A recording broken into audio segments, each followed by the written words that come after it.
সরকার একটা ব্যর্থ সরকার, কিচ্ছু করতে পারে নাই।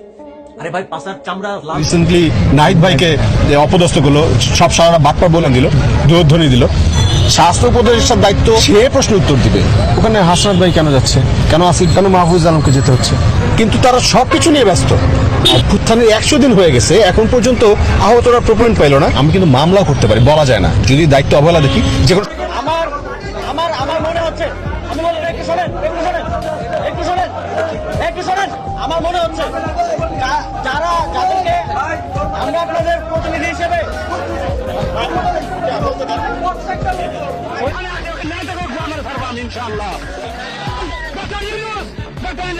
সরকারের সুৎখোর মাদক সেনাবাহিনী পুলিশ প্রশাসন নিয়ে পকেটের ভিতরে তারা ঘিরে রেখেছে।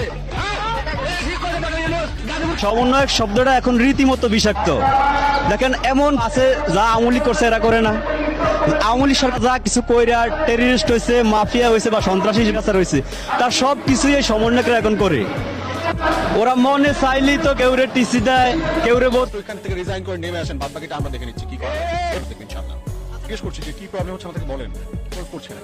তো আমি আজকে এখানে আপনাদের মাঝে আমাদের যারা সমন্বয়কদের মধ্যে আমাদের ভাইরা আছেন, উপদেষ্টা প্যানেলে আছেন, আমাদের বন্ধু আসিফ, আমাদের বড় ভাই নাহিদ ভাই এবং সার্জিস ভাই, হাসান ভাই যারা আছেন,